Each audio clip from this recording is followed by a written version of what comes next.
प्रिय दिव्यात्मन आमे माने तो जानिले जेतेबेले महाप्रभु अनंत शयन रे चली जिबे सेतेबेले नैमितिक प्रलय आरंभ होई जिवो। किंतु जहाँ जगन्नाथ दास जी वर्णना करुछंती ए भावे सतेक बरस ब्रह्मार परमायुशेष दुई परार्ध पूर्ण होई तेबे से ब्रह्मा लय जाई। जेतेबेले महाप्रभु अनंत शयन रे 100 वर्ष रहीजिबे दुई परार्ध वर्ष बीतीजिब सेतेबेले ब्रह्मांकर अवक्षय घटिबो। जेतेबेले सृष्टिकर्ता ब्रह्मांकर अवक्षय घटिबो सेतेबेले पंच तन्मात्र सहिते महत अहंकार जेते प्रकृति प्रलय हुई तेणु से प्राकृत बोलाय। सारा संसार भितरे प्रलय नाचिबो। आउ जो कथा में कहूचे पंच महाभूतर कथा पंच महाभूत सहित जड़ित हुई रहिथिबा शब्द स्पर्श रूप रस गंध महत अहंकार किछि रहिबे नाही। सेई जो महाप्रलय आरंभ हेबो ताहाकु आमे कहूचे प्राकृत प्रलय। जदि आमानक भितरे प्रश्न आसुथिबो हठात कोन एमती प्रलय आरंभ होई जिवो नाइ नाइ एया हेबो। आमे तो जानिछे एकादश रुद्र द्वादश आदित्य रहिचंती। एई जो द्वादश आदित्य निजर प्रचंड किरण रे सारा संसार को जालिबा को इच्छा करिवे।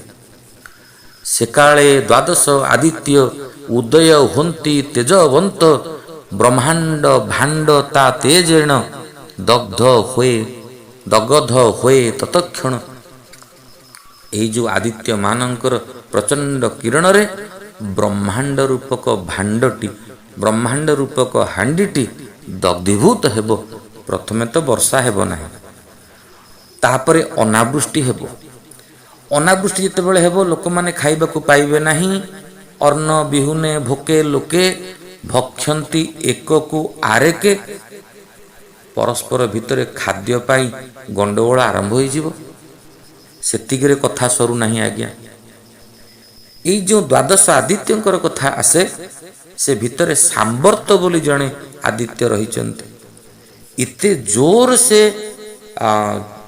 ज्वलायमान हेबे जहांकर प्रखर किरण रे समुद्र पानी मध्य सुखी जीव। प्राणी देहरु समस्त रस जल सुखी जीव। सेतिगिरे कथा सरू नै। संकर्षण भगवानंकर मुखमंडलरू ये सिना सांबर्त हेउचंती सूर्य संवर्त हेउचंती अग्नि। संवर्तक नामे बन्ही संकर्षण मुखे उठिब पाताल दही एई मर्त्य लोके। जेतेबेले से अग्नि उठिब पाताल पवन बेगे महातेज करई सकल दहिज दहिज माने दग्ध कर देव सब किछि। सेतिकिरे विपद टळू नाही आज्ञा। तबे पर चंड बात सतेक बश्चर रहिब धुलाय पुरी आकाश मंडल। एपरी जलापोड़ा सरिला परे हठात चतुर्मेघ आकाश रे देखा देबे। आवर्तक संवर्तक द्रोण पुष्कर एई जो मेघ मानंकर वर्णना रहिछि हमर साहित्य रे। मुसळ धारा परमाणे वृष्टि से करंती गर्जने। एमिति समय आसी पहुँचिबो पृथ्वीर जो गुणटी हेउछि गंध ताहा जलरे नष्ट हेबो। जलर गुण हेउछि स्वाद बा रस ताहा अग्नि रे नष्ट हेबो। अग्निर गुण हेउछि रूप तेज ताहा वायु रे नष्ट हेबो। वायुर गुण हेउछि स्पर्श ताहा आकाश रे नष्ट हेबो। आकाशर गुण हेउछि बा आकाशर तन्मात्र हेउछि स्पर्श ताहा तामस अहंकार रे नष्ट हेबो। ନହେ ଜଳ ନହେ ଭୂମି ପବନ ଆକାଶ, ନହେ ଜ୍ୟୋତି ନହେ ଚନ୍ଦ୍ର ଦିନେଶ ହୁତାଶ। ଏ ମାଟି ପାଣି ଆକାଶ ଅଗ୍ନି ସବୁକିଛି ଯେତେବେଳେ ମହତ୍ତତ୍ୱରେ ପ୍ରବେଶ କରିବେ, ସେତେବେଳେ ମହତ୍ତତ୍ୱର ଯେଉଁ ତିନି ଗୁଣ ରହିଛି ସତ ରଜ ତମ, ସିଏ ପ୍ରବେଶ କରିଯିବେ ମହାକାଳରେ। ଏବଂ ମହାକାଳରେ ତିନି ଗୁଣ ପ୍ରବେଶ କଲା ପରେ ତାହା ପରମାଣୁ ଆକାର ହୋଇ ମାୟାରେ ଲୀନ ହେବେ। ଏହା ହିଁ ହେଉଛି ମହାପ୍ରଳୟ, ଏହା ହିଁ ହେଉଛି ପ୍ରାକୃତ ପ୍ରଳୟ। ନ ଯତ୍ର ବାଚୋ ନ ମନୋ ନ ସତ୍ୱଂ ତମୋ ରଜୋ ବା ମହଦାଦୟୋସ୍ମି। ନ ପ୍ରାଣ ବୁଦ୍ଧି ଇନ୍ଦ୍ରିୟ ଦେବତା ବା ନ ସନ୍ନିବେଶ ଖଳୁ ଲୋକ କଳ୍ପ।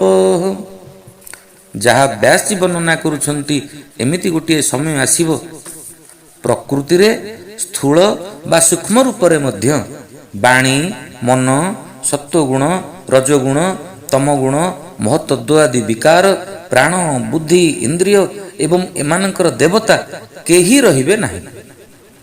ଏପରିକି ଏହି ସମୟରେ ସ୍ୱପ୍ନ, ଜାଗ୍ରତ, ସୁଷୁପ୍ତି ଏ ତିନି ଅବସ୍ଥା ମଧ୍ୟ ଲୋପ ପାଇଯିବ।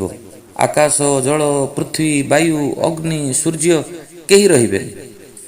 କିନ୍ତୁ ଆମକୁ ମନେ ରଖିବାକୁ ପଡ଼ିବ, ଏ ସମସ୍ତ କଥା ଘଟୁଥିଲା ବେଳେ ଯେଉଁ ମହାପ୍ରଭୁଙ୍କୁ ଆମେ କହୁଛେ ଅନାଦି ପୁରୁଷ ଅବ୍ୟକ୍ତ, ତାହାର ନାହିଁ ଆଦି ଅନ୍ତ,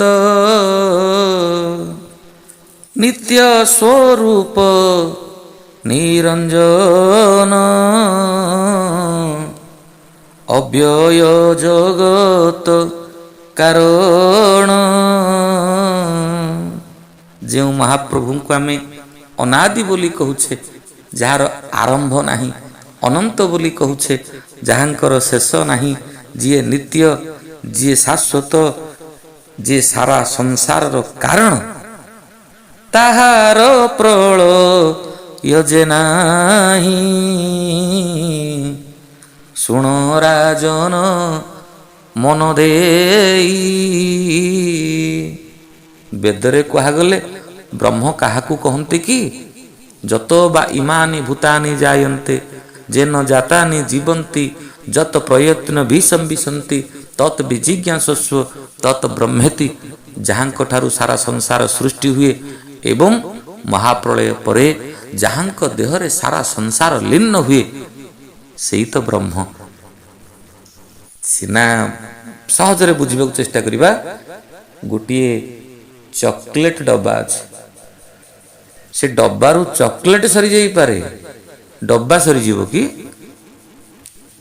ମାଠିଆରୁ ପାଣି ସରିଯାଇପାରେ, ମାଠିଆ ସରିଯିବ କି? ଯଦି ଆମ ଭିତରେ ଏମିତି ପ୍ରଶ୍ନ ଆସିବ, ମାଠିଆ କ'ଣ ଭାଙ୍ଗୁନି?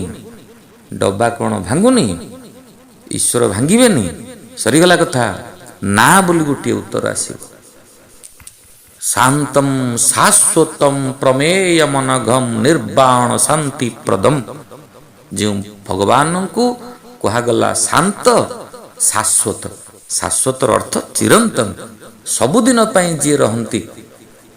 ମହାପ୍ରଳୟ ପୂର୍ବରୁ ଥିଲେ, ପ୍ରଳୟ ସମୟରେ ଥିଲେ, ପ୍ରଳୟ ପରେ ମଧ୍ୟ ଯିଏ ରହିବେ, କାରଣ ସେ ପରା ନିୟନ୍ତ୍ରକ।